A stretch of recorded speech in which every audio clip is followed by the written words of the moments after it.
Right now, we think that Fnatic and us are the best team in Europe. It's really important for us to win H2K. Everyone have really ego to like perform well, like to prove that Fnatic is like really good team. As a newcomer to the LCS, we are obviously pretty happy with our performance right now, but obviously want to finish first.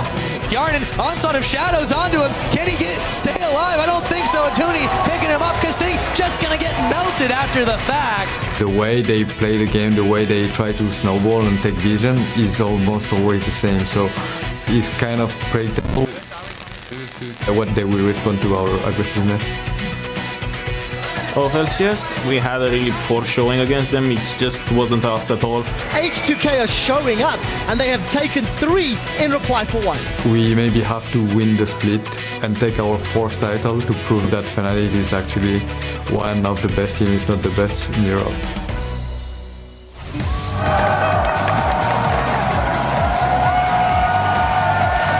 Hello and welcome to the European League Championship Series Spring Playoffs. We're coming to you live from Berlin, Germany, where the semifinals are about to get underway. The fans, they're even more hyped than usual. Amazing. Shaco and his clone coming into the building. Which one is the real one? I can't really tell off this one. And their Fnatic Janna cosplay in the crowd, so hyped. Huni leading the troops of Fnatic into the building as they will set up for their semifinal, looking very, very concentrated. And of course, their counterparts, H2K, setting up, looking quite calm going into this semifinal. We'll see if that persists. And they're saying, I'm Ify Shoka supporter here on the analyst desk with Trevor Quickshot Henry and the coach of the Copenhagen Wolves, Carl Dentist Krey. Wow, the crowd is super hyped today. Same for you guys, I can expect. Yeah, Definitely. Yeah. This is actually the second greatest thing that could have happened this weekend, besides being down there coaching my boys. Yeah, wow.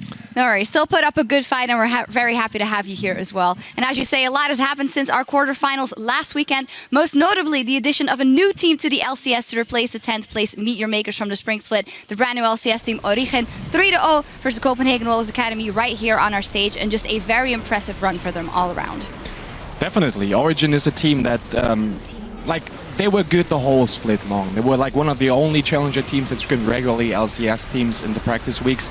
And you could have seen this team is here to stay, and this team has only one goal, getting LTS, and they made it. Yeah, and then when you actually watch that particular series, Origin or Hen actually played better than they had all throughout the Challenger series. And Copenhagen Wolves Academy, formerly Lone Lions, they actually really struggled under the lights. So the stronger team won, and I'm looking forward to seeing them performing again on the stage against the other LCS squads. Yeah, and I am going to let you guys make not a hard prediction, but just kind of where in the range of the standings you think they will end up. Neil said we are top 3 material, or we can get there. It shows now, but LCS is a different beast. It is a different beast, and I don't think they're top 3 from what we saw in that final. There was quite a number of mistakes that I think a stronger team or a team that's performing better may have been able to punish. I would, however, put them solidly in the middle of the pack. I'm looking 3rd to 6th, 3rd to 7th, and we'll see how the cookie crumbles once they start playing regularly on a week-to-week basis. So around the Copenhagen Wolves. Absolutely. Like, if you look at the LCS right now, you got Fnatic, you got H2K, and you got SK. Those 3 teams are pretty much at the top of the league, and that's not going to change next season. And then you got, obviously, the Copenhagen Wolves at this 4th place. So Origin, right about the 5th place. All right, well, we'll see how that plays out. Origen has their spot in the LCS, the Copenhagen Wolves Academy, and Reason, not yet, but they could still get it if they play in the promotion tournament versus Giants or Rocket. So we will see how that one plays out, which one of the teams will stay, and which one of the new challenger teams can still make it in. Turning back to our playoffs, though, let's look at how we got to the semifinals and pull up that bracket. The Unicorns of Love beating out Gambit 3-1 last week, and of course the Copenhagen Wolves sadly losing to H2K, meaning that H2K is up against Fnatic here, and those both matchups are so tense. They really are. And the thing that I love about both of the semi-finals here in Europe is the fact that it's a different clash of styles. Fnatic versus H2K today, aggressive, bloody, kill heavy versus H2K, calm, controlled, coordinated. SK versus Unicorns tomorrow, it's Mr. Consistent versus Mr. Inconsistent. And it'll see which style reigns supreme. Yeah, and as we see there as well, Cloud9 versus Team Liquid, the first semifinal over in NA will also start right after our broadcast rather wraps up, so stay tuned. A lot of league action here today. And while we're looking at the big picture, let's talk Worlds qualification. There are 3 ways for a team to get to the 2015 World Championship: winning the summer split, so the playoffs at the end of the next split, having the most championship points at the end of the season, or winning a regional qualifier, which will be a tournament between whoever's placed between 2nd and 5th in points. Yeah, and it's something that we haven't spent a whole lot of time talking about because we've been focused on the regular split. But the 2015 season has had a number of changes, and it's encouraging not only more consistency on teams in the spring split, but also showing you a different way of getting these teams to qualify for the Worlds. Let's actually bring up how the points breakdown plays out, because as Shux has already mentioned, if you win the summer split, you get that first place seed in the World Championship. If you have the highest number of championship points, you can see some of the teams filtering onto the table already, you will get the 2nd seed at the World Championships.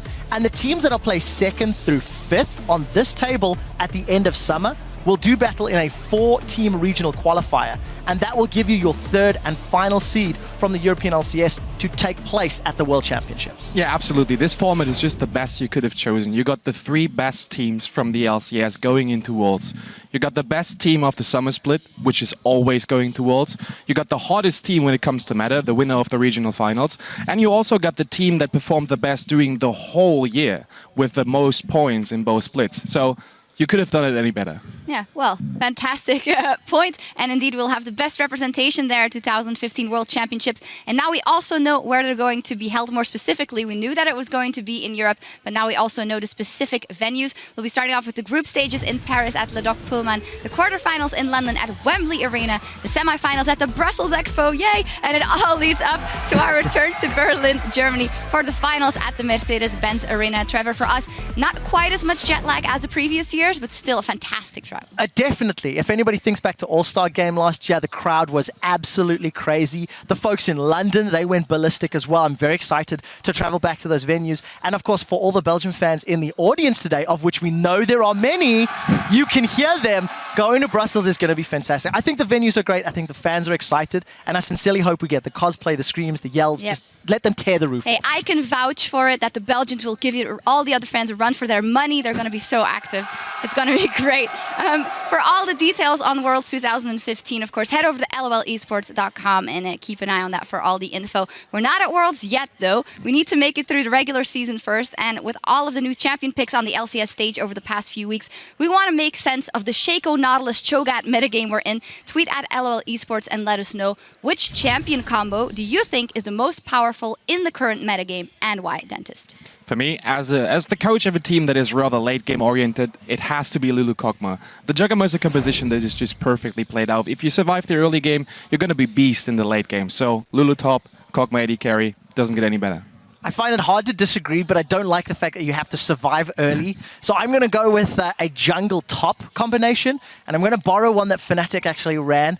Zac in the jungle and Maokai in the top lane. Let's be honest, Maokai plus any jungler is pretty OP at the moment, but I particularly like that combo. The engage, the chase, the tankiness, it's just a whole lot of action. Yeah. Unless your tree is countered by Hylissang's Morgana, then it's not that successful. Remember to tweet your responses at LOL Esports. As always, use that hashtag LCS to stay in the loop throughout the day. And now it is time to dive into our first semifinal here in European playoffs between 2 teams that have been neck and neck all split long. The 2nd place Fnatic and the 3rd seed H2K. Fnatic 2-0 over H2K in the regular season here in the spring split. They played in week 1 and week 9, so just a couple of weeks ago. Let's focus on Fnatic first. They are on the blue side for matchup 1 with Huni, our rookie of the split, Reignover, Febiven, Steelback, Yellowstar, and they are coached by Daylor.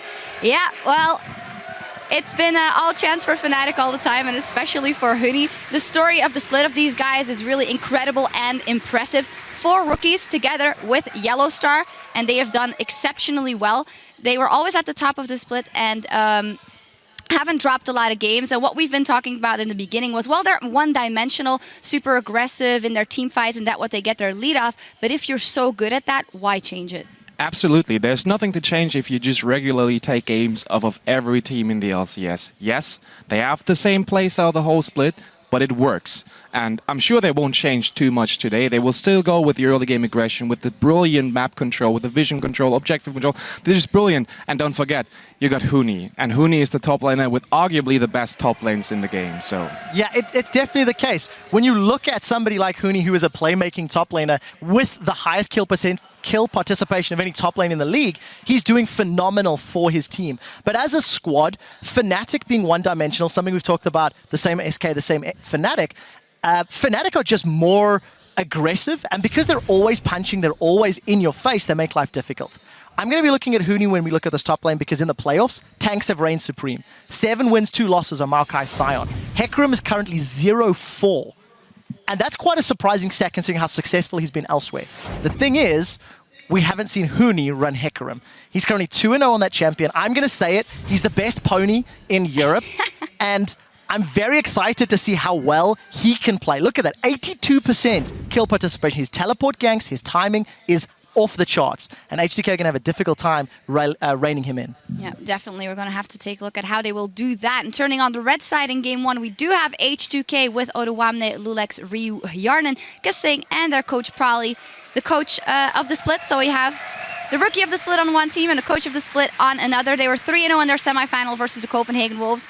Only bump in the road for me was the beginning of Game 2 for them, where you guys had a big lead, but they did play incredibly well, and as a result, 3-0 versus you guys. And the Game 2, well, if you ask me as a coach, that made him even scarier, because throughout the whole split, they never had to play from behind, except for the games against Fnatic where they lost. And in our game, they were behind 10k in like 15-20 minutes, and they still managed to come back from that with like total dominant vision control, with perfect rotations, and with the right times, with the right fights at the right time. This, for Fnatic, would make them even scarier for me. I think so, but I also think against Fnatic, if they find themselves behind at all, it is going to be a little bit harder to come back. Copenhagen Wolves didn't press their advantage quite as hard as you do see Fnatic doing. Fnatic are more inclined to tower dive, more inclined to rotate super aggressively around the map. So for H2K, I think the early game, laning phase to the first few rotations, could be extremely pivotal. They need to have proper defensive or deep wards, make sure they read Fnatic well,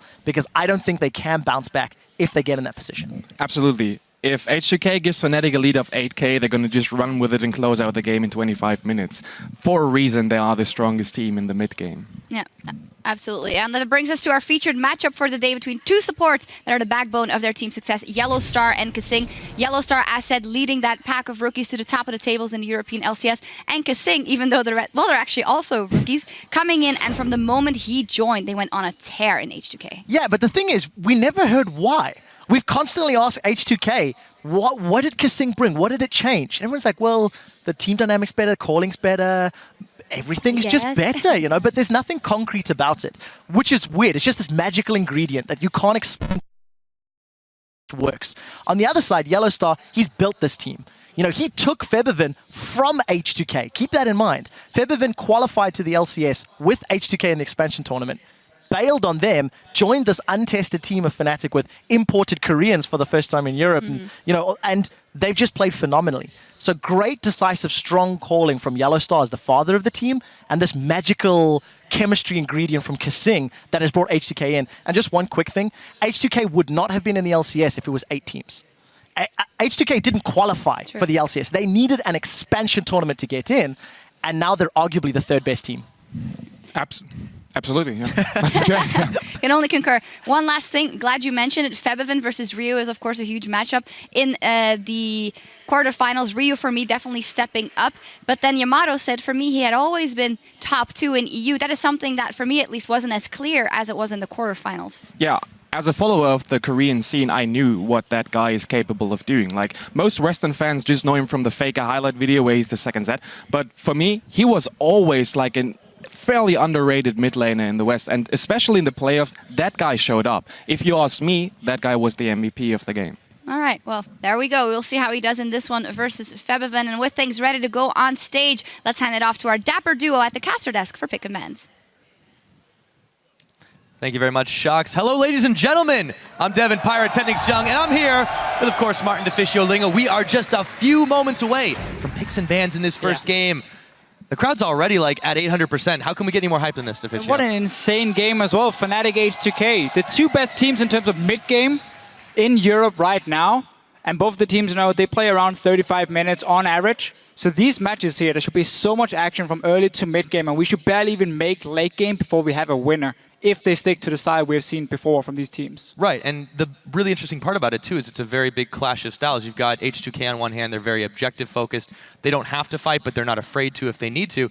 Whereas Fnatic, you know, they'll beat you bloody just about every day of the week. And we started way back in week 1 with slightly different rosters for both, well, slightly different roster for H2K and a different play style from Fnatic where they tried to really get in your face without, I think, the same level of refinement we're seeing now. Right, so now we're at a level of polish that I think we could only come to in the playoffs. There were some risky plays from Fnatic in the first few weeks where they basically had one thing in mind, just go all in. Now when you watch them play, you can see how it's all being set up even a minute or two in advance in terms of warding, in terms of summoner spells, and how they can properly get a dive that don't cost them too much. H2K, somewhat opposite. They value getting down these towers here more than kills. So you're going to see, let's take the top lane as an example. Odu Amne is going to stay in his lane and push down the tier 1 tower, while Huni is going to recall, teleport down to the bottom lane, get 1 or 2 kills for his team, then go back to the top lane. He's going to fall slightly behind in farm and maybe lose his tower, but he's now giving 2 or 3 kills over to Steelback on the AD carry here. Exactly. So it's a very different mentality from the two teams. Last time they played in week 9, Fnatic won the game fairly easily, I'm going to say. It lasted about 30 minutes. There was only 2 kills from H2K in that game, but they got a lot of towers down. And the funny part was, around 15 minutes in, we had 3 towers down from H2K, or they took down 3 towers from Fnatic. And Fnatic had 5 kills to 0, and they were even in gold. And it just showed the style here. The kills for Fnatic, towers from H2K. Problem for H2K was they, first of all, lost the Baron at 22 minutes because they didn't ward it properly. I think you always have to do against Fnatic. And then they simply had a comp that couldn't do anything. They ran Caitlyn, not a champion you want to pick against Fnatic who fights in the mid game, and that cost them. Yeah, it really showed through that. And you know, this is H2K. If you go far back enough, obviously in week 1 it was a different circumstances were described already. But this is the only team, Fnatic, the only team that they have a losing record against in the playoffs currently. So you better believe they've been spending the most of that week just reviewing that week 9 game. What can they do better? Obviously, we don't have a massive amount of changes. We're still sitting on patch 5.6 for the duration of the playoffs. Yeah. But do we expect anything different out of H2K this time around? I don't expect different things from them. I think they're just going to be more prepared for a random, let's say, Hecarim from Huni showing up in the bottom lane, because he would like run down and stand in the bush and just gank you at level 5 or 6, which is something you don't expect from other teams in Europe. Now they should be ready for it. And really, this game is going to be so much about, can H2K predict the play Fnatic is about to make and then counter the play, either in terms of counter ganking or getting 1 or 2 towers. Meanwhile, we see the classic power nap from Rio. I don't think he's super worried. This H2K squad has been very He's been here before. steel nerved. He's been in these super important playoff games many times back in Korea. So Rio, obviously, one of the veterans we have here in the LCS. Many years of experience. But for H2K as well here, you got to look at the pick and ban phase and say, is Huni a guy we're going to invest all our bans onto? Because Rumble, Lissandra, and Hecarim has by far been his best champions. Over the course of the split. Over the split, now of we're course. seeing he's brought out the Hecarim. Yeah, but that's the thing here. Do you ban it? Exactly. I think you have to ban Hecarim. Question is, do you invest all your bans onto him and see what else he can play? I would assume a style like Shyvana with TP Smite, which we have seen in some other regions, would fit him fairly well. Super strong in terms of split pushing and good teleports where you can join your team, set up fights here. Or do you try and ignore Huni a little bit, ban that Hecarim only, put him on a Rumble where you can control him a little bit better, at least in the laning phase, and he's not going to have the same mobility he's going to have on a Hecarim, and maybe look towards Febiven, who's been fantastic in this mid lane. I don't even feel like we talk enough about him because we mention Huni so often. We mentioned Yellowstar in the story. Full of all-stars. It is a team. This is the thing. You can't necessarily pin it down to any one player, but I think from H2K's standpoint, they can definitely take a lot of different approaches because it's a best of 5 today. We're talking, you know, we're kind of hyping it up, we're getting into it, and we're talking about it almost as if it's just another single game. But they're going to have several chances, several games to play off against this Fnatic squad. And as we saw last week, teams that play a singular style or even can be appearing to be inconsistent, take the Unicorns of Love, for example, in a single match on a week or 2 matches on a week against different opponents, in a best of 5 scenario, the adaptation is a completely different game. It is, yeah. So I'm really curious to see how H2K steps up in this regard and what Fnatic does if they find themselves in a surprising disadvantage. Yeah, that's a very good question because we have technically only seen these same play styles from the two teams. H2K with their objective focus in the mid game, Fnatic with the kills, as we mentioned so often. We haven't really seen them change it. And let's say from Fnatic, put Steelback on a hyper carry, go full late game. We haven't seen that all split long, and I don't think they will. They will aim still for this early to mid game aggression here. Let's see what the bans are going to be. Maokai should be an obvious one against Odoamne, and then Hecarim should be the one back towards Huni. Question is Rumble, Lissandra also going to get banned? And we get to see a fourth and new pick potentially from Huni. So far, you're 2 for 2 there. Okay. We have Lissandra would then be the last one from H2K. I think it makes sense if they want to just ban out the Huni. So Lulu and Sion taken away. Clear targeting Odoamne, so a lot of top lane bans being thrown around. Yeah, we got potentially 6 bans here against top laners. I think so, and we'll have to see what the last one is. It ends up being the Shyvana. Okay. So they're leaving the Lissandra open after she's been repeatedly chipped away at. She's weaker over than patches, but than she still, this is a preemptive ban more than anything else. I'm really curious to see what the teams decide to go for first because we have seen a lot of top lane picks. Not going to be the case this time as everything's banned away. It's a Thresh first pick. All right, so here's what Fnatic did in week 9 when these two teams played each other. They made sure Kasing picked Annie, who's a very immobile support, and then they invested so many ganks on the bottom lane from Raynova and from Huni, and it was very easy to pick up kills on Kasing because he's just standing there as a small Annie doing absolutely nothing. Kasing ended up going 0-6 in that game. That was the first game where he honestly had a negative score. I remember all the fantasy players were talking about how they started him and he gave negative points and it was horrible. That was the strategy. By Fnatic first picking Thresh, we know Kasing is about Thresh and Annie mainly. These are the two champions, Thresh and Annie. So by taking the Thresh here, potentially you put Kasing on that Annie and you can do the same thing. You camp that bottom lane super, super hard from Fnatic's side. They won't have to. Well, maybe they will be thinking about it right away. If that is indeed the plan, I think we can probably expect standard lanes just knowing the two teams and the way they want to play it out. The Gragas jungle pickup, no surprises there. It has been emerging in popularity, and Lulix has already played it once. Lulix played it against the Copenhagen Wolves, and that was a strange game from him because he had a terrible early game. He kept walking mid lane where they had Diana from Rio, and obviously against the Ahri and Rek'Sai from Copenhagen Wolves, they couldn't do anything 2v2. And he kept looking for these ganks here. He ended up dying for it as well. Had a very poor start to the game. But then in team fights, he had some very important ultis late game to knock back the carries here, make sure his own backline stayed safe. That was the thing. Exactly. They had so many close calls. He was a the big tank there and did a great job. So he's going back to this Gragas. I think it's a fantastic pick in the current meta. But again, look what Fnatic is doing. This is early game aggression. Kalista is one of the best AD carries in the lane. Pair her up with a Thresh against an immobile Annie in lane. Once you hit level 6 in this lane, you just throw Yellow Star in. He flays back, box, and that's a kill on Kasing. And also add in Lee Sin. The early game for Fnatic here is absolutely insane already. Fnatic is definitely coming out with something a little bit different. This is the first time we'll be seeing Rainover on Lee Sin. Steelback has had a couple of Kalista games. He's undefeated on it. It's just a few, but still. I'm really, really excited to see how this early game goes then. And this begs the question, H2K, do they maybe swap up tactics in the way they want to pick and in the way they want to play out the early game? Well, if they do take standard lanes from H2K, they really have to be aware of all the focus going to be on Kasing or what their option for it. Because again, it's what happened in week 9. That's why Fnatic picked up all these early kills. It was simply onto Kasing and Yanan in the laning phase. If that gets locked in, it's a new one here in Europe. Zitai in China from IG has played it a few times in the top lane already. The champion diversity continues. Yeah, you can run Teleport Smite on it and go for Cinderhulk on the top lane Shen, but you can also run the standard Flash Teleport, which has been the more common one, at least a few times I have seen it in LPL, but it's basically a split pushing pick with double global. That's what you add in here, and it's a way of counter-ganking a super aggressive team that likes to tower dive, that likes to force fights.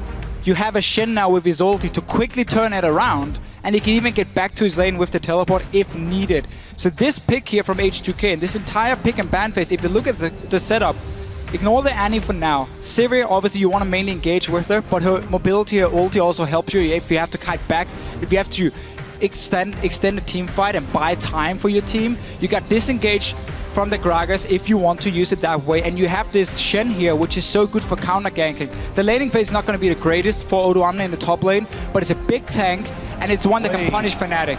Wait a minute. think we have a top lane Olaf. We do. Smite teleport, Cinderhulk Olaf. You wanna one-on-one me? Nope. You see the meta evolve before our eyes right here. Yeah, this is what I love as well about the playoffs. This is going to be so interesting. This is going to be awesome. This is just game 1, Deficio. Yeah, and of course Cho'Gath in the mid lane. New pick also for FEBVN here. Mainly been playing the Assassins. We saw obviously Cho'Gath from Huni in the top lane against Elements in the last game. Didn't really do a whole lot for him. But really this Fnatic setup here, we're not talking a massive tank setup. You got the Cho'Gath, which is going to get fairly tanky from mid lane, and obviously Olaf is going to stack a sick amount of HP. It's a bit bruiser-centric, but though. it's super bruiser-focused. It's very pick-focused as well. Like, you have one-on-one potential, 2-on-2 potential. You got that Lee Sin here, you can play aggressive. Reynor, it looks to be playing the Olaf, though, if you look at the summoners here. And then potentially might have Lee Sin a top lane. Okay, that's another option, too. Well, that works on also with the H2K Smite. side. Yeah, they lock in the Diana for Ryu. So we have our comps fleshed out. This is a tricky matchup for Ryu. Yeah, I feel like this is a tricky matchup in general. That's very true, but Cho'Gath normally can get kited fairly easily by the likes of, let's say, an Orianna. And Diana is going to have to sit in his face, being hit by his E all the time. It's very easy to connect the Q on Diana as well if you want to set up ganks with this Olaf here. So this is a bit of a risky one. Last time H2K ran this setup was against Copenhagen Wolves with Gragas and Diana, and they lost the mid lane. Pressure at least. Very, very hard to Airwax and Soren. That's going to be the same deal here. Fnatic is going to have control of the mid lane. They're going to have a fantastic bottom lane setup with the Kalista Thresh. And now this Lee Sin top lane. Not something we've seen a whole lot of, but it's a champion now that can run Smite Teleport, which is in the current meta of these top laners. If you have never seen it before, basically you build Skirmisher Saber, which obviously gives you that 20% damage reduction. It gives you true damage as well when you smite the enemy here, so your one-on-one potential goes up. You build a Cinderhulk as well, 25 bonus HP, gives you even more gold if you go into the jungle. And the plan is basically you become extremely tanky in the late game, you have strong one-on-one potential, and you can invade into the enemy jungle now and take farm away. Oh yeah, I'm excited to see how this one plays out. What do you guys at home think? We know the crowd's hyped up, but why don't you go ahead and hop on Twitter, hit us up at LOL Esports with that hashtag FNC win or H2K win. We're gonna see what you think into the game, but for right now, we're loading up onto the Rift. Fnatic versus H2K. Absolutely love the new picks already, Pyra here. Oh yeah. From these two teams, at least in Europe. These picks haven't been seen before. The top lane Lee Sin with a smite, I love it. And let's see what Odoamne can do on a Shen. We will indeed, but before we get to that, while we start this game off, let's hear quickly from Kasing about establishing vision in the early game and its importance. By having vision of the enemy jungle is a #1 rule, like before I roam, because usually I don't want to face check into enemy jungler by myself, because jungler's going to kill me obviously, but I can also roam with the jungler, and by having me and the jungler together, it's like we can roam together, and then they're more likely not to contest us because we're already there. And by doing that, I can get vision easily, I can get ganks off, I can even gank with the jungler, so it's like 100% success rate instead of like a 50-50. This fits in very nicely for these two teams because both Kasing and Yellowstar are two of the best supports in terms of roaming, and they have great synergy with their junglers, Reignover and Lulex here, in terms of invading into the enemy jungle here, get that deep vision down, and as Kasing mentioned himself, the ganks you can pull off. If you are 3 people ganking 1, suddenly you should be able to secure a kill nearly every time, especially when you have the likes of an Annie that can flash stun on a Cho'Gath in the mid lane. Yeah, and you've got the Shen pressure too. I mean, his taunt, definitely something you can't underestimate. Yeah, so this top lane matchup, I didn't expect this when I was preparing for the game itself. I like Shen in the fact that, yes, he's great to counter gank against these aggressive teams, but look what Fnatic is doing as well. Steelback is in the mid lane for them, so they don't want to put him on the bottom side. Meanwhile, we have Reignover and FEBVN doing the Grump, while Reignover is starting on the red buff on this Lee Sin. Yellowstar invading in. They're trying to get all the information of where Lulex is started. So they know now he's either started on the crooks up here on the top side, and then they're going to spot him when he goes down to red buff, or he started on the blue side over at the blue buff here for him, and obviously Odoamne. Yeah, so what Fnatic have effectively done here is, I mean, they've sent FEBVN top to basically be a top laner as Cho'Gath can be, but they have 2 junglers effectively as a result of it, and no one's hanging out on the bottom side, so they're not losing anything for this. Now Huni going into the enemy jungle level 2, he's got the red buff. He could find Lulex here. So let's just talk about this 2v1 mid, what it means. It basically gives you all control of the mid lane. It's going just in. by having 2v1. Huni, forcing the flash. He's playing Lee Sin, so he's a lot stronger in the early game as well. And you have 2v1 against the Diana, a melee champion who's going to be stuck on the tower. Ryu is not going to be able to go anywhere from this mid lane. And by having the Lee Sin to invade and his 3-man squad now of Febiven, Rainova, and Yellowstar, you control everything regarding jungle and mid lane. Talk about controlling jungle at the same time that was all happening. Yeah, they sent 3, they go ahead and take out the red. Now, let's see what they decide to do, moving still into this jungle, taking away the Raptor camp. I even said it was Rainova playing Lee Sin. I got so confused. It's Huni, of course. Huni doing the red buff with the smite, then invading in on Lulex on the Gragas. That was the top lane. Lee Sin for him. Yeah, I don't know when we're Rainova going to obviously get running with the Cho'Gath. a semblance of normalcy in this game. The ward is down. That's going to keep Yarn and Kasing relatively safe if they can get out of harm's way. There goes the Boomerang Blade. Yellowstar is going to throw the hook preemptively, doesn't connect, and they're safe for now. Meanwhile, the bottom lane has been home to the 2 top laners. That's about as normal as it gets right now, Deficio. Yeah, they are sacrificing Febiven a lot here from Fnatic's side. He's not been getting a whole lot of XP. He was still level 1 the last time we saw him. And obviously this top lane, he's going to be able to sit on a Cho'Gath and farm 2-on-2 with Yellowstar fairly well. But he's never going to be a big threat like we normally see from a mid lane Cho'Gath. He's going to get denied a lot of gold. Only sitting on 6 CS, where because it's now a 1-on-1 mid lane, Ryu will be able to pick up some farm. It's still not easy for him against a Kalista in the early stages, but I was expecting Yellowstar, okay, he's here now, to stay with him, and you just push up the lane again, and you can go for the next invade if you want to on this Gragas here. Right. With Yellowstar here, it's going to make it a lot harder for Ryu to really pressure back on Steelback. Oh, he won't be able to do anything. Even before, he was having a difficult time of it. Kasing and Hjarnan waiting on the brushes, seeing if they could bait Febiven into anything. They have kept him far back on the farm, but this is the acceptable loss that Fnatic have taken in this one. They're getting themselves ahead in every other regard, but they're mid laner. If H2K can freeze the top lane now, then they make it very difficult for Febiven to pick up farm because he's already slightly behind. They're trying to set up a small freeze. They've now become quite an easy one because of this Q from Febiven. So they simply want to freeze the wave because then this Cho'Gath has to overextend in the lane, and he's against an Annie with a flash who can stun him, potential jungler coming in, and then you are dead as a Cho'Gath if you're caught that far up the lane. It also means Yellowstar has to come up and help him to make sure he can push out the wave and potentially reset it if H2K wants to keep the freeze. And that buys time now for Ryu to get farm in the mid lane. So what H2K is trying to do is force Yellowstar away from the Kalista so Ryu can farm. And look at the response here. Obviously the 2-on-2 lane from H2K is way stronger. So they're getting quite a lot of farm now on important members because of that. Right, but on the other hand, Fnatic, they're able to 2-man this dragon without really any chance of rebuttal from H2K, especially with their bottom lane in the top side. So it's kind of settled a little bit back into a pattern, with the difference being, of course, Febiven still sort of stuck up there in the top side, while Yellowstar's roaming between there and the mid. But first dragon goes over to Fnatic. Again, acceptable risks and losses. They are in a great position to start this one off. Yeah, obviously a good call from Fnatic. When there's 2 guys sitting in the top side, they're AD carry and support, you should always aim for that early dragon. Start getting these stacks rolling for yourself. And if you look at the 2 compositions, because they're so new or so different from what we normally see. Oh, let's see the mid lane first. Ryu went aggressive. Yeah. Lulex is nearby. Might be regretting it. There's the flash of a Steelback, however, as the body slam comes in from Lulex. Remember now, with level 6, Odoamne's got Stand United and Teleport available. So either of those could be utilized to try and get in the face and turn the tides of a Fnatic skirmish. And because Yellowstar has been forced to sit and help Febiven in this 2-on-2 lane with the way H2K has been playing it, then he's not been able to get any proper wards in the river. You can see it's all controlled by H2K here. They got the Rift Scuttler, they got the 2 wards as well in the bushes. So Lulex can set up these ganks fairly easily. He's aiming for that top lane. We just talked about it before, how Cho'Gath can be caught out. Shen is coming as well. Flash for Kasing, exhaust is down on him, but it's not going to be enough to save his life as Hjarnan picks up first blood 7 minutes in, and Febiven scurrying for the safety of his tower. Absolutely love the way H2K used the minions here to force Yellowstar to play passive. Nothing to spot Lulex.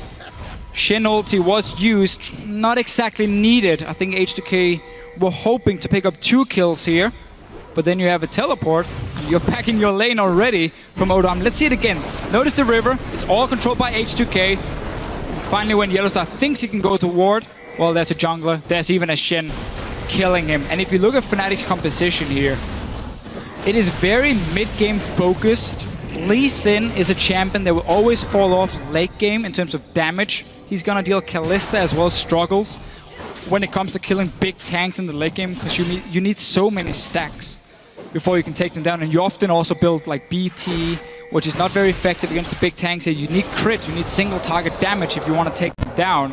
Cho'Gath, very focused on his one-shot potential, which is also tough late game against a lot of tanks when there's an hourglass on the likes of a Diana. So it can be tough for Fnatic if this game goes late, where H2K has a lot more options. Diana scales really well into late game as well.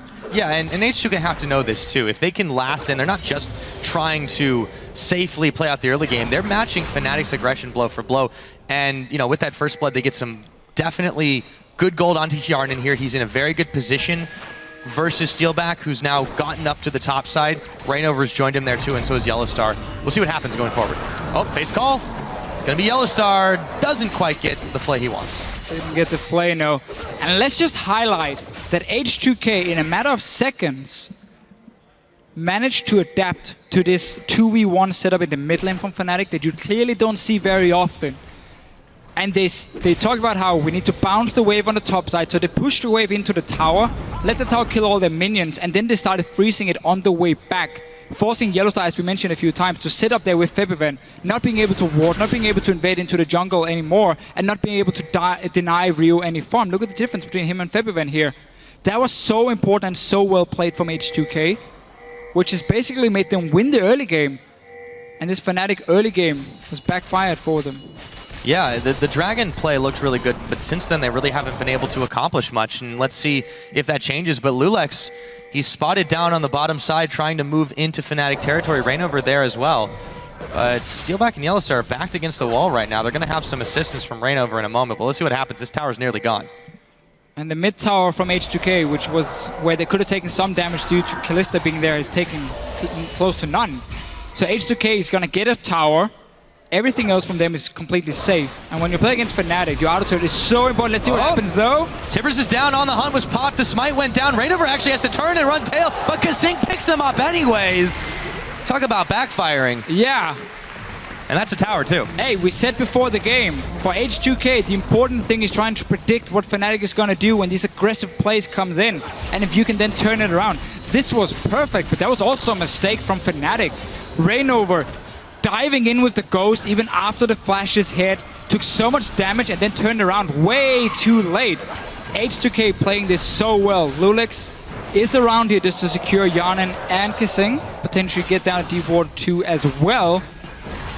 Meanwhile, Ryu, happy just farming in the mid lane, bottom lane, nothing has been really done there. It's just been a farm phase. Lee Sin couldn't pressure this Shin. That's one of the things, if you run Smite as a summoner, not say an offensive one like Ignite or whatever, on the likes of a Lee Sin, well, you need that Skirmisher Saber before you really start benefiting from the Smite. That's completed now, but it's very hard for you to take down a Shen in a one-on-one anyway, when he will get some damage on the tower, seeing as H2K is swapping around the lanes, but I don't think he's going to be able to take it down in time. Yeah, I think Fnatic realizing that they might have to do some serious damage control the longer this game goes on. Try to start pressuring those objectives. Huni unable to fully finish that one off. Meanwhile, back in the middle, Febiven still very far behind in farm, going to be held even further behind by the likes of Kasing now, who's joined Ryu in this mid. See what he can make do. He is getting nice and big with the Feast stacks, but still going to be a while before he can really finish anything off, like a Rod of Ages or a Righteous Glory. It's going to be Rod of Ages for him. It's obviously going to be a little bit later. It's going to be fairly late for him in this sense. Hjarnan is caught way behind enemy lines, but here's the Shen. Yep, the Shen has come on in. Let's see if that can make the difference. He's going incredibly low, and he just gets popped. Odo Omne has to back out. So Fnatic, they get themselves on the board there with the collapse on Hjarnan, and it is Dragon number 2 being attempted by them now. Yeah, quite a mistake from Hjarnan, staying in the lane on his own while the rest of H2K were moving up the river to try and set up some Dragon Vision. Fnatic just ran in right behind him. You saw Odo Amne teleport in, but he wanted to escape. Oh, they're gonna look to still maybe take something back. Yellowstar is the target, steal back the secondary one as Kasing picks up Yellowstar. Huni is going to get chunked pretty far down. Febiven flashing forward, gets the rupture as well as the damage coming in on steal back. Ryu gets in, gets out, and ends up being a 2 for none. And H2K now is their time to take the dragon. And we're only 12 minutes in here, already quite a lot of kills and fights been happening between the teams. H2K, they stayed around that dragon. We're gonna have to see in the replay who was out of position here from Fnatic, but they simply got split up. Some people stayed on the dragon, some people tried to walk away, allowing H2K to get the kills. Let's see it again here. This is their Shen ulti on Yan, and you can see how Odo Amne, once he arrives, he doesn't want to taunt Fnatic, he just wants to try and run away because this is a lost fight. Even Raynova is coming in the river here. They start the dragon. Let's see what's going on for Fnatic. Huni and Raynova stays on it while Steelback and Yellowstar is trying to run away, so they're now completely split up. Nice ulti from Kasing to start the fight. And with that quick kill, with all the damage Fnatic already took from the dragon itself as well, H2K can just get at least another one. Ryu playing it really well. Oh yeah. Not only that, if you look at the way the fight prior to, or rather the collapse onto Hjarnan went, that Fate's Call seemed a bit unnecessary. If that had been saved by Steelback, Yellowstar might still have been able to make it out. It's a very good point. Also, just if Fnatic have been on the same page, clearly. Yeah. I mean, half the team running away, half the team trying to finish a dragon. This is looking like a very different Fnatic than what we're used to seeing, so... Well, it's a Fnatic that had a clear strategy of going 2v1 mid lane, invade that jungle, take over the jungle with double smite. Keep in mind they're running double smite, so you have so much control of these monsters, these camps in there. You might even be able to get 4 buffs if you manage to deny the first one from being taken at level 1. But as H2K adapted to it and Febiven was simply left really far behind, they had to try and save him, and that's what cost them. And obviously Huni didn't have any real pressure against the Shen in the one-on-one lane either. We're gonna see Odo Amne here can stack armor because he's not gonna be the target for a Cho'Gath to one-shot. And the rest of the damage here is gonna be mainly physical from Fnatic, from the Lee Sin, from the Kalista. So if Odo Amne just completely stacks the likes of Randuin's Thornmails on this Shen, he's going to be near unkillable in the late game for Kalista and a Lee Sin. And that's going to mean the fights for H2K is going to be fairly simple. Yeah. Well, even though despite all of that fan vote quite going in Fnatic's favor. Let's see if it stays that way as Huni kicks Kasing over the wall, taunting onto Steelback. They knock him back with the barrel. It's a game of ping pong with the Fnatic members. Huni, though, going very, very low if Odo Amne has his sights set on him. This fight is incredibly messy. Kasing able to sneak around the side Ryu's and on his pick way. him off. Ryu coming in to see if he can clean this one up. Rainover going down. Yes, he does. It's over to Hjarnan. Kasing getting the stun off. Yellowstar, Febiven. Yellowstar flashing away. Febiven trying to stay alive, but it won't do a thing. And just like that, you've got a 3-0 in favor of H2K. And the tables have completely turned here. H2K is normally not the team who keeps getting kills in the early to mid game. They get the towers. Now they got the towers, but they also got 7 kills on Fnatic. They're winning every single fight. They can go for more here. If you look at the items from Fnatic as well, they want to scale up in terms of what they've been building. Their Cinderhulk enchant early on from Lee Sin doesn't make him very strong in a big team fight. He needs the second tank item or third tank item to get the bonus HP from it. You got that newly completed Rod of Ages from a Cho'Gath. He's very weak at this point. These items here doesn't allow Fnatic to take big team fights when you already got such a fit Diana from Ryu, when you have a great start from a Shen as well, who's already extremely tanky. And H2K are just playing this near flawlessly. 7k gold lead from them. Let's see the fight.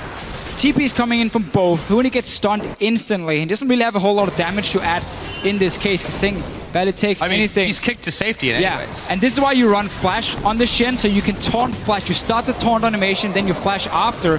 Now Kasing is dead for some reason on the tower. Yeah, got hooked up by Yellowstar, and Fnatic take a moment to be able to get a little bit of damage on that tower as well as a pick off on Kasing. Much needed, but going back to the way H2K's played this game, with a part of the couple of mistakes that one of which we've just seen, it has been nearly flawless. The adaptation to such a strange and unexpected strategy has been incredible, and it's allowed them to get a massive lead in this game. And we could see what Fnatic tried to do. with the Lee Sin pick as well. I don't think we're going to see it from Huni if they manage to lose this game after the horrible start they've had, because H2K showed how to play against the triple smite threat, at least from the early invades.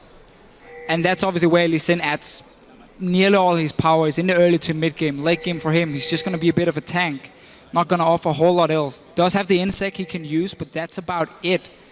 So Fnatic clearly put so much effort into this early jungle invade, and it backfired. So they might have to change the strategy. This is what you can do in the best out of 5, however. You can experiment a little bit. Yeah, you can even try. If you find yourself down a game. You can try a different and a new strategy in game 1. See if you can pull off a win. And if you don't, if the enemy team shows they know how to play against it, fine. You can go back to standard. This is not standard Fnatic in any way. No, definitely not.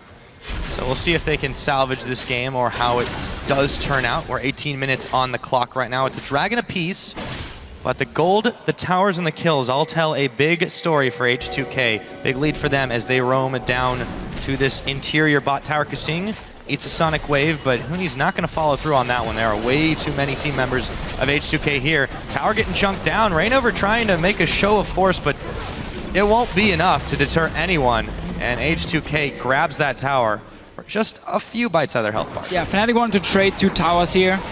They didn't want to go down trying to defend this bottom lane once it already been pushed up. Odoamne obviously would have been able to join with the Shen ulti himself. So they wanted to trade. Now Huni is in trouble. Yes, he is. He takes a lot of firepower. And Lulex throws the barrel. It's dodged, actually, and he kicks Lulex back. He might just live through this one. No, I spoke too soon as Kasing picks him up. Reignover getting chunked by Ryu, who gets an exhaust out. The barrel's rolled, and they have to disengage from this one. Huni does go down, but that is all for now. Yeah, got 1 kill, got the tower before. They should be able to go back and take or defend their mid lane as well. Febiven is not having the game of his life. Not really 100% his own fault, simply by the way they were playing the early game. And when you're sitting on just a Rod of Ages Cho'Gath here, you're trying to just get some farm. You're 50 CS behind the enemy Diana. And you didn't even get to lane against her. It is not good for him, and Cho'Gath is gonna struggle getting to the point where he can really one-shot a target. Needs that Rod of Ages fully stacked, needs 2 extra items potentially before we really see him shine. What Ryu's doing as well is going for Luden's Echo on Diana, and this is a bit of a weird one because Diana normally is a champion where you need an hourglass fairly early on, so you can dive into the enemy backline, you can pop that hourglass, wait for your Q ulti a second time, and you become a bit of a bruiser mage. He's running at full damage, very, very squishy. However, it does give him an insane amount of burst in the early fights. And what you want to do is you have 100 stacks when you start the, let's say, a one-on-one. You throw the Q that procs the first Luden's Echo, and then you ulti in, you W your E, and your Q is going to be ready again. And by the time Q is ready, you should hit 100 stacks, and you proc it the second. If you don't, at least the Q will give you the 100 stacks, and then you ulti the second time, and that's going to proc it. So you get 2 fairly quick procs from the Diana in a matter of a few seconds, which is a lot of early burst damage. And what he likes to do then is go split pushing. So I would expect a Nashus to come in for him, potentially second and maybe third item, and purely focus on being a split pushing threat on Diana here, which is something he likes to do if possible. Well, and there's so much pressure on really all the lanes right now for Fnatic that would drag them out even further. And H2K obviously not afraid to take these skirmishes. They know they're in an advantageous position to force the hand of Fnatic in any case they can.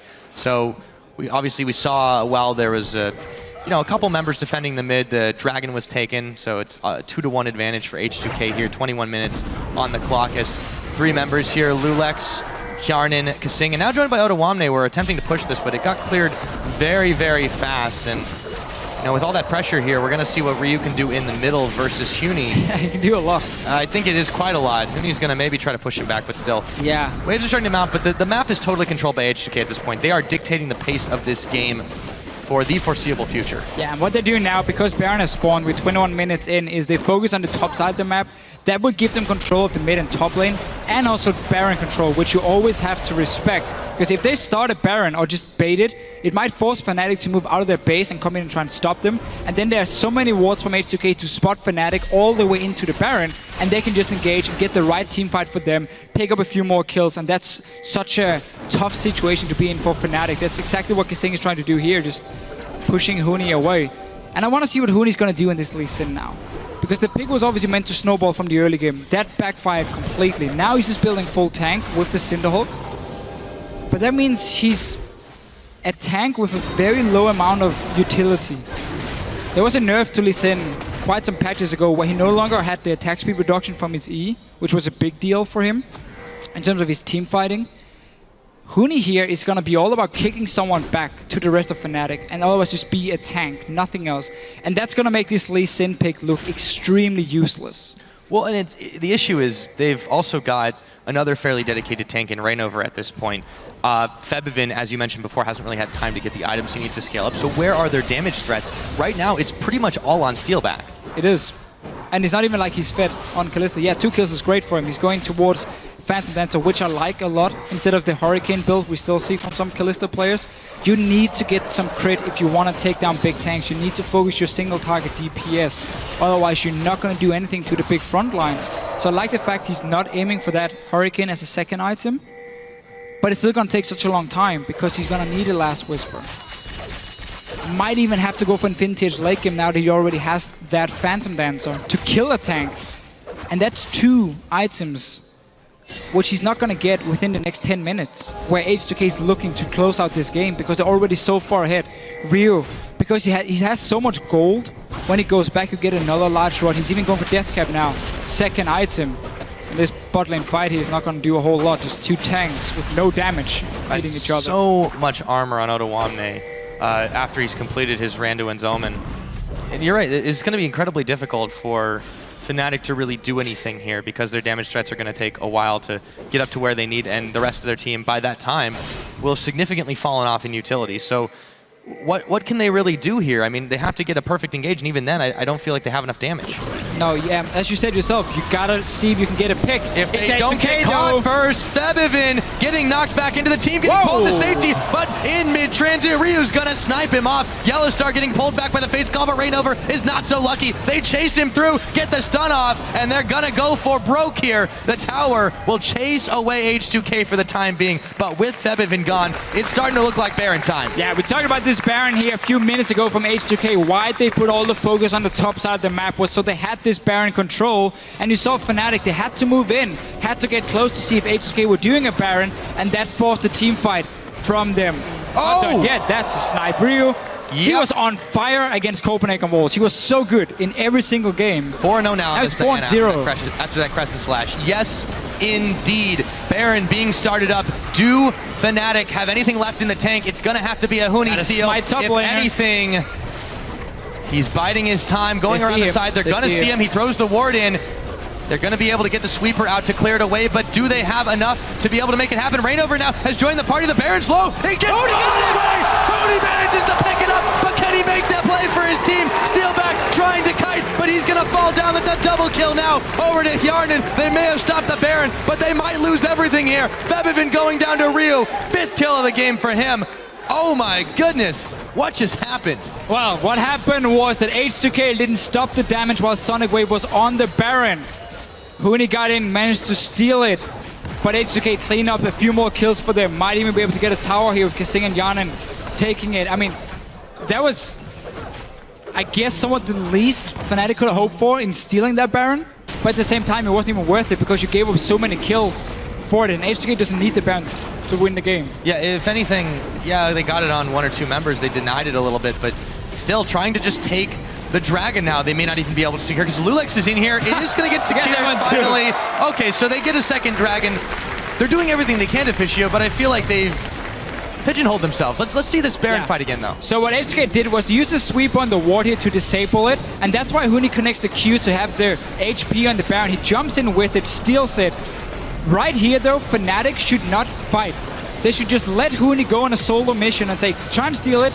If you do, fantastic. Everyone else is sitting back in base and waiting. If you don't, well, we were behind anyway. It doesn't really change a whole lot. But by Fnatic moving in with 3 guys trying to take a fight, that made this whole play from Huni completely irrelevant. And honestly, not even in favor of Fnatic, despite getting the Baron. Because these 3 guys here wanted to fight. Yeah, with that, Fnatic down 10,000, almost 10,000 gold, behind 9,500, I should say, to H2K here. Let's see if Huni can make a play on Ryu. I wouldn't leave that brush if I were you. Oh, but he does. Gets the kick back in though. Yellowstar and Rainover are there. The Flay's not going to connect. Exhaust is down the boxes as well. But in comes Kasing and Harden. The tables are getting turned just so rapidly. And Hooney pulled to safety, but Rainover not so lucky. Poor Rainover. But like he's not had a great game. He's been left a few times and killed for it. And Rio, 6 kills on Diana. It's not done yet, H2K. They're taking not. Hooney, he gets knocked in with the barrel. He's going to get taken down by Ryu. Otoamne will fall, but so does Fnatic's inhibitor turret. Inhibitor being fired down next. 27.5 minutes in.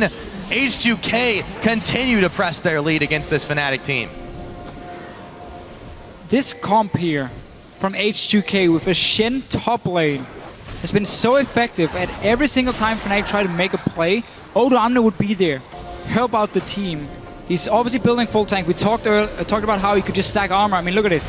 Randuin, Sunfire, Thornmail. Who's gonna kill him? So, Hooney gets the kickback on Ryu. They're gonna try and just create one pick for themselves to buy time, but that's where the Shen comes in now. And then the rest of H2K with the insane mobility, Righteous Glory, Sivir ulti, can join in and pick up another kill for themselves. Yellowstar just stays alive. And really, Fnatic here just have no damage. The entire comp was relying on winning that early game through the 2v1 mid lane and then having this double smite to take over the jungle from H2K and snowball it that way. And that's why the comp looks so weak now from Fnatic. I think that tower taken by Steelback a moment ago just pretty much reflects this game in a nutshell. That's their second. That's the first mid tower. It's 28, almost 29 minutes into this game. It definitely backfired massively. In a best of 5, yes, you can experiment a little bit. Clearly, this one is something that chalk up to the experimental failures. But Fnatic, they got to be thinking about next game at this point. That's what you're doing, basically right here. You don't really focus too much on what's going to happen now in this game. You just start talking about, okay, what are we going to change in the pick and ban phase here? What's the Shen too annoying to deal with? Are we going to give them another one, and potentially another Shen game for Otoamne here? Is the Sivir maybe too strong? Is Diana too good of a pick for Ryu? How do we play the level 1 next time? That's obviously the big discussion for Fnatic at the moment. There were 6 top lane bans, if I remember 100% correctly. Including the Shyvana. Shyvana was the last one from Fnatic. From H2K, sorry. And we saw Lee Sin from Hooney, we saw Shen from Otoamne. Clearly Otoamne had the better game, but that's not just because of the picks, there's also the way H2K played. We can potentially see the same bans from H2K. Hecarim, Shyvana, and the Rumble. I don't see why not. And try and push Hooney again on either Lissandra or potentially a new top laner. The Shen obviously wasn't the one. Oh, the Lee Sin here. It's not been working for him. They're going in. Tower, forget about it. Now they're going to be able to take it down. Rainover just trying to run a little bit of interference, but Inhibitor's starting to get chunked down pretty hard, even though that minion wave evaporates. There is another one with supers on the bottom side. H2K now will have the chance to take this one out. Fnatic just scattered, trying last-ditch defenses here, and Yellowstar gets ping-ponged around, but makes it out, grabs a hook on Lulex. Doesn't quite connect with the Rupture, though. Febivin tried to get it, but he forced the flash instead. Turret goes down at the Nexus. H2K just keep on pecking away at this base of Fnatic. And this is the scary thing about both teams. They are so good at closing out games once they have that lead from the early game. In this case, it is H2K. We're 30 minutes in. 1 inhibitor left, 1 Nexus turret left as well. They can even play it safe and wait for another Baron to spawn, force a fight around that one, not let Hooney steal it, and use that to close out the game if they don't want to go for any dives here. Only got the Sivir to really do range damage on the tower, but you're so tanky with the Shen ulti as well that you can just dive on Fnatic if you see an opening. Yeah, there's really no reason not to. Fnatic definitely clearing the waves quite effectively, but they're still taking a little bit of damage here and there. They try to get the chase off on this H2K squad that's a little bit divided with Ryu out of the picture. Otoamne dashing in, gets the taunt off, trying to distract the rest of the members. Ryu comes around the side, pulls them all in. Lulex picks up Steelback. Meanwhile, Febivin, Rainover, and the rest of Fnatic are struggling to just stay alive. Rainover's gonna fall. It's Febivin standing alone, and that's not gonna make a difference because H2K is marching on the Nexus. 31.5 minutes into the game, they take down Fnatic in the most unconventional game 1 that I've ever seen. Yeah, and this Fnatic early strategy completely backfired. You ended up leaving your own mid laner useless, honestly. He was so far down in farm compared to Ryu in the mid lane.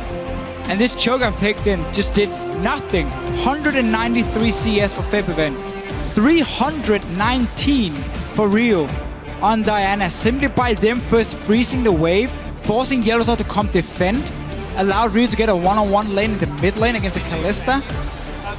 And just Febiven being denied so much. Coach Prawley here looking very happy. Give the man some after credit. game one. Or give the team some credit. And the team, but I mean, being able to adapt on the fly like yes. This is where that is incredible. This is where a coach can't really do anything unless they were expecting this level 1 or this early game from Fnatic. He can obviously talk. He I don't think it was at the top of the playbook. Let's go with that. He talks about the pick and ban phase. About okay, what does Lee Sin top lane do here? He's gonna run Smite. We expect it. What does it mean? And so on. But everything that happened in the game itself, that was all on the players here, adapting so fast to what Fnatic was doing and finding a counter to it. Really, really well played. I love the Shen pick against Fnatic. We talked about it 10 times, how it sets you up to counter gank everything Fnatic does, basically, with the Shen ult and then a TP as well to get back to lane if you need. And Fnatic really, they're not going to be too worried because this was a bit of a different level 1 where you can still go back. Yeah, it was. They were trying something very, very different. Obviously, there was some heavy bans, and I don't think that will change too much at the top side, so it depleted the pool. What do you go to? Obviously, they had a very singular strategy to try and snowball early game. We talked about it quite a lot. But putting all your eggs in one basket, it does strike me as a little bit unnecessarily risky, but Fnatic is that team that will take unnecessary risks. Yeah. Not as much as some others, but I think in the game number 1, when you're coming in as a higher seed team, you can afford to take a few more risks. Yeah, because the thing is, if you manage to pull it off and you win the game, suddenly H2K going into the next one is going to be like, oh, is Lee Sin, should we ban him so they can't do this? Or what was the key thing? And they're going to worry about it going into the game. So there is obviously good things and bad things about it. In this case, they lost here. I'm expecting more standard from Fnatic in the next game from them. Yeah, I think that is something we can definitely count on. Now, with that game in the books and H2K 1 game closer to the finals, we're going to head over to the analyst desk for a look into that win. Thank you very much, Pyra. H2K storming here in that game 1 and taking it. And so picks and bans were crazy to start off in this game 1. And to me, it felt like Fnatic had a plan in their head that they wanted to execute to a T, but the way the bans came out, they still held on to that plan, even though they couldn't get their hands on the champions they might have wanted. I kind of feel the same. I think if you look at the early game strategy from Fnatic, they had a very clear jungle goal. They stuck Steel back in the mid lane on that Kalista to go 1v1 against Diana from Ryu. We don't have the bans on the side here, but it was 6 top lane bans. Maokai Lulu Sion from Fnatic, Rumble Hecarim Shyvana from H2K. And when you've got 6 top laners that have been played in the top lane, with the exception of that Shyvana, off the table, Huni's then forced to pick and choose where he wants to go. I don't think the Lee Sin did anything other than steal a few jungle camps. Yes, he stole some buffs at the end of the game, but they didn't result in anything in the bigger picture. So I think for Fnatic, they have to go back to a smarter pick and ban strategy. Cho'Gath, no impact. Steelback offered no resistance to Ryu's Diana, and by the time we hit 10 minutes, Ryu was so far ahead of Febiven in farm. Yeah, absolutely. Like they went into the game with a game plan, and the H2K bans were pretty smart for that and kind of denied what they initially had in mind, and they didn't adapt pretty well. Fnatic, what Fnatic should do is go away from what they initially planned and go back to their standard game, what they're best at. The Shen pick on the other side is perfect against everything that Fnatic usually does. Early game rotations, early game pressure, early game teleports, and once that Shen hits level 6, he's able to counter gank just everything. I completely agree. There's one small caveat. There was a pretty terrible TP bottom lane, that Odo they had, or Stand United rather, where he came in to try and save Hyanin. It didn't work out. Now, because of some positioning mistakes and some great play from Kasing around the Dragon immediately after, it didn't hurt H2K, but there was some team fight small mistakes against the Copenhagen Wolves last week that could have been punished, and if Fnatic had a slightly better comp or slightly better positioning, that mid-game could have gone quite differently as well. So I like it in theory, but they've got to be very, very careful not to make those mistakes. The theory is great, but the execution... rather not so. And I think you hit the nail on the head when you say, okay, Odoamne instantly realized that that was a bad TP. He ran away, and they already set up to come back because they know that Dragon would be up 1 second later. And as you said, crucial in that one is Kasing, the way he engages, the way he plays in general. Let's get a replay up on the screen because we can't praise him enough in this one on his Annie. So lethal. You know, last week we touched on Kasing and Ryu, and there was a big debate who should be MVP. Look at the reaction time from Kasing on this Annie. I think he's the best Annie in Europe. I called it out last week and then he failed, but this is a good reasoning. Double stun from Tibbers as soon as Yanin gets away. H2K are going to turn this gank around and actually pick up a kill when it was Fnatic initiating, Fnatic starting the engage. Kasing on his Annie single-handedly defeated SK during the regular split, and there's going to be another team fight here where his positioning and his read on the fight is just so good. Yeah, absolutely. He gets kicked into the blue buff, as we see here, and then he just reads the team fight perfectly. He knows that his team is capable of holding them in the river. So what he does is he goes back to the gap where they go if they try to run away, and then he just picks them off. As we see here, the kill coming in on Huni. He's fairly even, so just one auto attacker Q does the deal. And then he just closes the gap where Fnatic guys try to escape, and he ends it up. It was a terrible team fight for Fnatic already, but this just makes it dramatically worse. Yeah, and the thing that's so impressive is that Fnatic were the team that were meant to be aggressive. Fnatic were the team that we're expecting to be super in-your-face, super fighting. But it was H2K that was doing it this game. Almost any opportunity that Kasing found, he was flash engaging, he was flash stunning, and all of H2K responded. Ryu by the end was so fed and could clean up, but it was all, in my opinion, led by Kasing on that front line, reading Fnatic and moving around the map. Absolutely. But with those picks, what early game aggression can you expect? You got Shogoth in the mid lane, who's not known for being like the most aggressive early game champion in the game. Then you got Huni on Lee Sin, who had, like, quite frankly, no impact on the game. I mean, he was just like a kickbot then later on. He had nothing to offer. And then you had Kalista in the mid lane, who quite frankly didn't get the lead that he was supposed to get. If you put the Kalista against the Diana mid game, usually you should have more impact on her. All right. Well, to illustrate how good it went for H2K and how bad for Fnatic, usually at 10 minutes in, H2K is not ahead in gold. This time they were almost 1,000 gold ahead at 10 minutes. And at 20 minutes, they were ahead 6,679 gold. And we thought that it might be the different scenario. They might fall behind at 20 and not be able to fight back, completely turn the tables. Completely. I mean, H2K came out the gate swinging. Let's be very honest. Fnatic went all in on a risky team composition, right? They pick champions that is relatively new in a style that is relatively new. As Dentis has already said, it's not that trademark aggression that could come from Fnatic. Their early game, let's say the first 3 minutes, went to plan.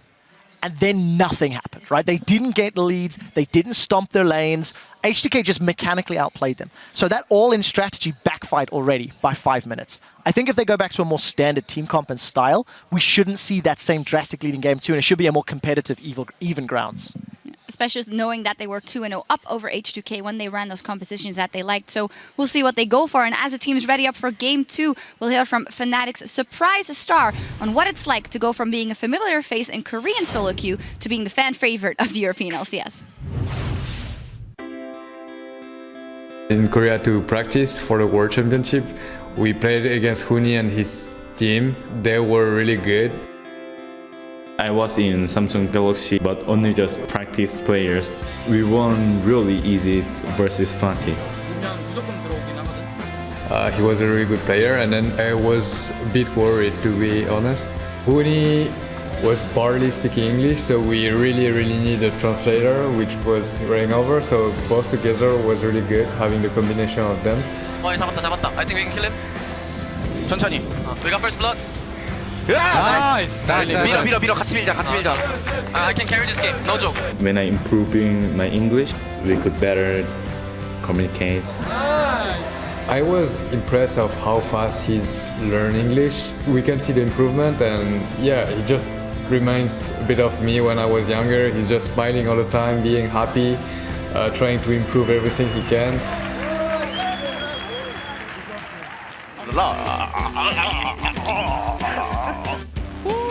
Let's go, boys.